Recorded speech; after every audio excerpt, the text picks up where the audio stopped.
Welcome to our channel. నేను మీ master Durga Prasad.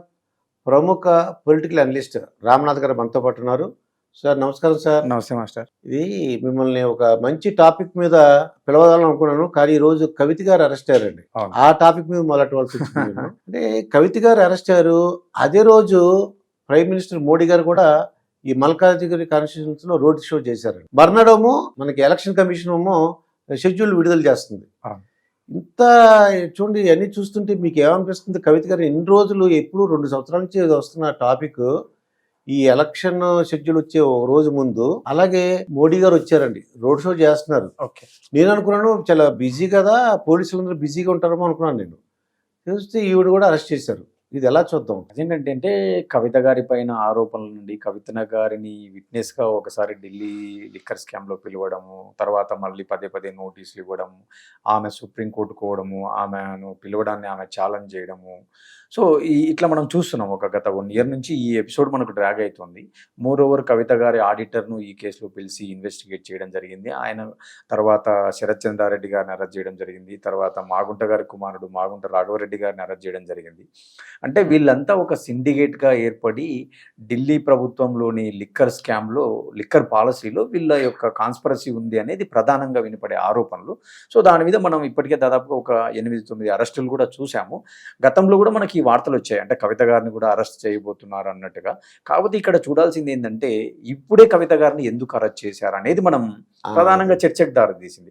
అంటే 1 year నుంచి ఈ అంశం నానుతున్నా కూడా ఈ రోజే ఎందుకు అరెస్ట్ చేశారనేది రాజకీయ వర్గాల్లో ప్రధానంగా చర్చ జరుగుతుంది. అంటే ఎందుకు ఈ రోజు అరెస్ట్ చేశారు అనేది మనం ఒకసారి ఆలోచిస్తే ఖచ్చితంగా అసెంబ్లీ ఎన్నికలకు ముందు కవిత గారిని అరెస్ట్ చేస్తారని చెప్పి ఆ రోజు కూడా మీడియా కానీ అన్ని వర్గాలలో ప్రధానంగా వినపడింది. కానీ అరెస్ట్ చేయలేదు.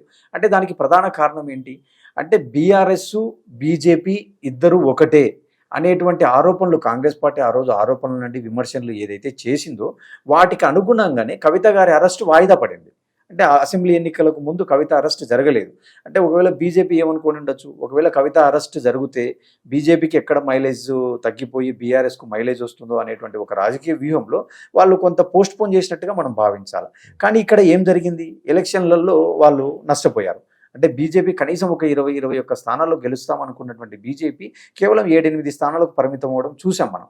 అంటే ఇలాంటి నేపథ్యంలో ఈరోజు మళ్ళీ పార్లమెంట్ ఎన్నికలు వచ్చాయి.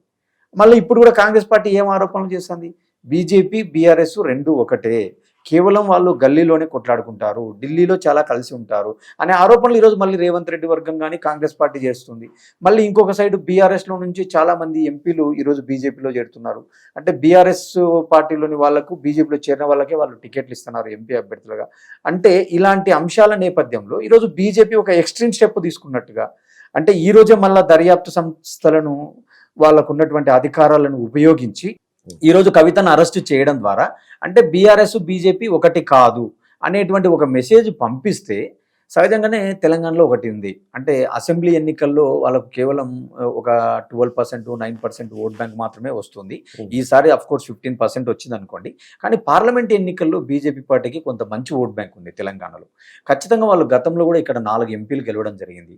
సో రేపు ఒక 2 నెలల్లో మనకు ఎన్నికలు ఉన్నాయి. ఖచ్చితంగా మనం ఒక 10-12 ఎంపీలలో గెలుస్తాము, గెలిచే అవకాశాలు ఉన్నాయని చెప్పి మొన్న అమిత్ షా గారు కూడా మనకు బహిరంగ సభలో మాట్లాడడం చూసినాం. మన ఎల్బీ స్టేడియంలో జరిగిన బహిరంగ సభలో ఒక 3-4 రోజుల కింద.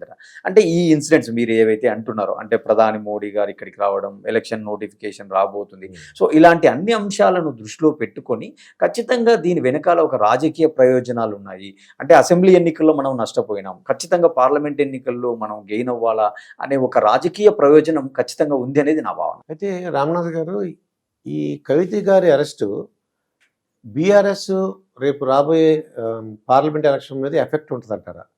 వాళ్ళ విజయ అవకాశాల మీద కానీ, లేదంటే మీరు సింపతి అంటారా? సింపతి కానీ, లేదంటే వ్యతిరేకత కూడా రావచ్చు. ఓహో, వీళ్ళు బీఆర్ఎస్ వాళ్ళు ఎలా చేశారా? Exactly right. అంటే ఆల్రెడీ అలా చేస్తారు. అవును, ఖచ్చితంగా. ఇప్పుడు ఆల్రెడీ కవిత గారి పైన ఆరోపణలు చాలా రోజుల నుంచి ఉన్నాయి. ఆమె ఇన్ని రోజులు విట్నెస్ గా ఉన్నారు, ఇప్పుడు ఆమెను అక్యూజ్డ్ గా చేశారు. సో నేనేమంటానంటే ఒక సబ్స్టాన్షియల్ ఎవిడెన్స్ లేనిది ఒక వ్యక్తిని ఎవరు అరెస్ట్ చెయ్యరు. అంటే ఒకవేళ కవిత గారిని ఇన్ని రోజులు వాళ్ళు అరెస్ట్ చేయలేదంటే వాళ్ళ దగ్గర ఏమైనా ఎవిడెన్స్ లేదేమో.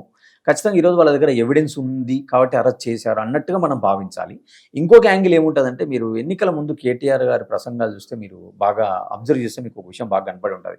మోడీ లేదు, కేడీ లేదు, బోడీ లేదు, ఈడీ లేదు, మమ్మల్ని ఎవరూ ఏం చేసుకోలేరు, మీకు మీకు దమ్ముంటే ఏమైనా చేసుకోవచ్చు అని చెప్పి కేటీఆర్ గారు మాట్లాడడం చూసినాం. అంటే వీళ్ళే అన్నారు, తప్పుంటే మీరు అరెస్ట్ చేసుకోండి ఏం పోతుంది అన్నారు. అంటే ఆ రోజు కూడా ఆ కామెంట్లు చేయడానికి ఒక రీజన్ ఉంటుంది. ఏంటంటే ఖచ్చితంగా మీరు అరెస్ట్ చేస్తే ఆ వచ్చే ఎమోషన్ను పొలిటికల్గా మాకు మైలేజ్ వస్తుంది అనే ఒక రాజకీయం కూడా ఉంటుంది. ఒకవేళ అరెస్ట్ చేయకపోతే మేము భయపడ్డామా, మేము ఎవరికి ఏం భయపడలేదు, మీరు అరెస్ట్ చేసుకోమని చెప్పినాము, కానీ వీళ్ళే వెనకడుగు వేసినారు అన్నట్టు కూడా మళ్ళీ మనం కౌంటర్స్ ఇచ్చుకునే ఒక వెసులుబాటు ఉంటుంది. సో ఆ కోణంలో రాజకీయం జరిగింది. కానీ ఈరోజు పార్లమెంట్ ఎన్నికల్లో ఏం జరుగుతుంది రాజకీయం అంటే, ఖచ్చితంగా ఈరోజు బీఆర్ఎస్ పార్టీ డిఫెన్స్లో ఉంది. కేవలం వాళ్ళు అధికారాన్ని కోల్పోయినారు. ఒక సైడు కాంగ్రెస్ పార్టీ అధికారంలోకి వచ్చింది. ఈరోజు కాంగ్రెస్ పార్టీ వాళ్ళు ఇచ్చిన హామీలనండి 100 రోజుల లోపల కొంత పాలన బాగా జరుగుతుంది అనేటువంటిది గుత్తా సుఖేందర్ రెడ్డి లాంటి వాళ్ళు, జితేందర్ రెడ్డి లాంటి వాళ్ళు, దానం నాగేందర్ లాంటి వాళ్ళు, చాలామంది టీఆర్ఎస్ నాయకులు అందరూ కూడా కాంగ్రెస్ వైపు చూస్తున్నట్టుగా మనకు వార్తలు వస్తున్నాయి. అంటే ఈ నేపథ్యంలో ఖచ్చితంగా మళ్ళీ కవిత అరెస్టు చేయడం వల్ల సెంటిమెంటు, సానుభూతి పవనాలు అయితే రావు ఖచ్చితంగా. అంటే మీరు ఇందాక అన్నట్టుగా, అంటే వీళ్ళు ఏదో చేశారు కాబట్టి కవితను ఈరోజు అరెస్ట్ చేస్తున్నారు. ఒకవేళ అసెంబ్లీ ఎన్నికల్లోనే చేసి ఉండొచ్చు కదా అనే క్వశ్చన్ రావచ్చు ఇక్కడ. కానీ అసెంబ్లీ ఎన్నికల్లో చేస్తే ఒక మహిళను అరెస్ట్ చేశారు ఎన్నికల ముందని ఎక్కడ మైలేజ్ వచ్చి రాజకీయంగా వాళ్ళకి ఎక్కడ లాభిస్తుందో బీఆర్ఎస్ అనే ఒక వ్యూహంతో ఆ రోజు బీజేపీ కొంత వెనుకడుగు వేసి ఉండొచ్చు. అంటే బీజేపీ దర్యాప్తు సంస్థలను కొంత హోల్డ్ చేసి ఉండొచ్చు రాజకీయంగా. అంటే ఈ పొలిటికల్ ఎట్లా ఉంటుందంటే, ఒక పొలిటికల్ లీడర్ని అరెస్ట్ చేయాలంటే ఆ ఇంపాక్ట్ లీగల్గా ఎంత ఉంటుంది అనేది మనం కాసేపు పక్కన పెడితే పొలిటికల్గా ఇమీడియట్ ఎఫెక్ట్ ఉంటుంది.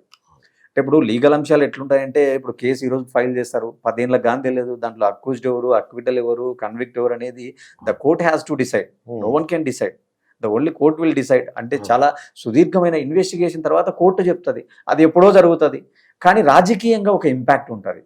అంటే it can be emotion are it can be negative.